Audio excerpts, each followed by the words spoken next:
Hello guys, I just want to share you something today kasi may dumating na package sa akin and at first hindi ko alam kung kanino galing kasi wala naman ako in-expect na padala.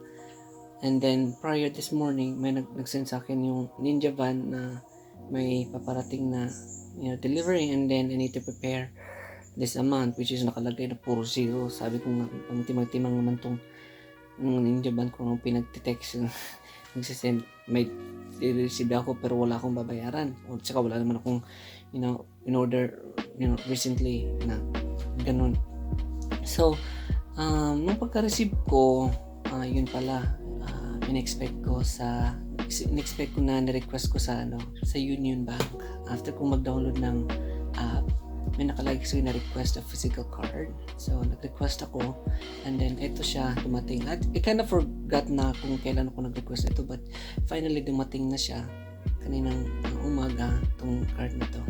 Nag-request ako ng physical card kasi gagamitan ko siya for local transaction, and ang yung sa app is gagamitin ko siya for my daily naman. Akala mo naman maraming pera. Gagamitin ko siya for local transaction, also sa online transaction in case, kasi I used to have BDO, a debit card, and unfortunately nawala na or nag-close na kasi sobrang ni-irita ako kasi nung kasi yung debit card ko sa video, bigla na lang siya parang na-stop, parang unable to dispense kasi there's something wrong with my account daw. So chinek ko dito sa may video dito, sabi sa akin na I need to deal my issue sa branch ko kung saan ko inopen. So napaka inconvenience kasi inopen ko yung account sa Manila pa. So pupunta pa ako doon yung withdraw ko lang is 1,000 lang ata nun. So dahil sobrang pagkaita, ang ginawa ko is kinuha ko lahat ng pera, and then pati yung maintaining balance, and then pinunit ko yung debit card ko sa video.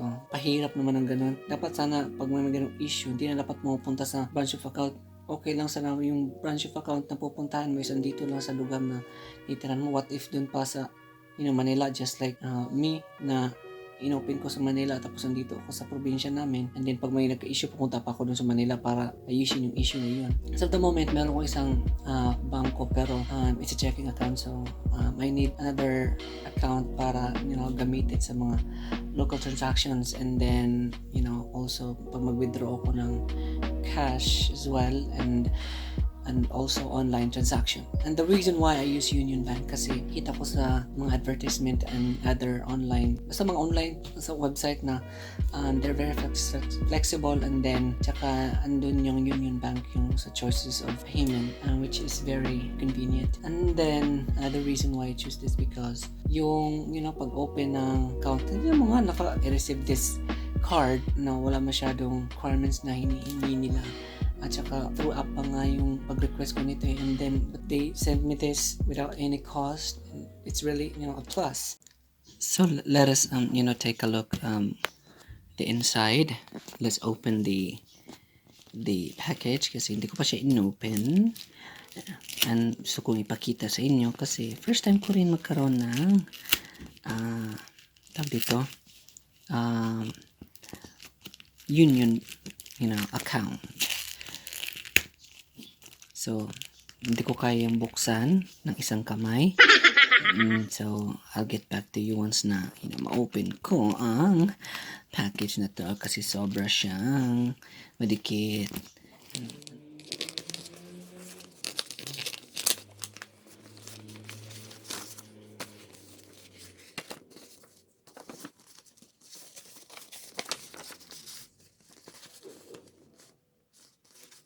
So, ito na siya guys, yung debit card na na-receive ko from Union Bank, yung ni-request ko. Yung debit card, debit po. Kayo na ako mausap dito, ha? Nakakapikon to, hindi ko maintindihan ha? Sasapakin ko yan. Debit card siya. Ang dali lang, di ba? Kasi nung request ako dun sa video, mawata na isang buwan yun. Tapos yung maintaining balance pa is 2,000. Oo, 2000 ata yun, that time. So, ito na siya, walang hassle, walang langan, walang kuskus balongo, sabi pa ni Auntie Junisha. So those who wants to, request this card, just download the app, I guess, and then pag na-download mo na siya, may verification lang siyang lang hinihingi, and then may nakalagay din doon na request a physical card. Hello, may gagawin lang siguro, I forgot. So, I think this one is connected dun sa account na nandun sa app na nakalagay. So, I guess that's all, guys. And if you have anything to say or ask, I don't know. So, just comment down below. Bye-bye.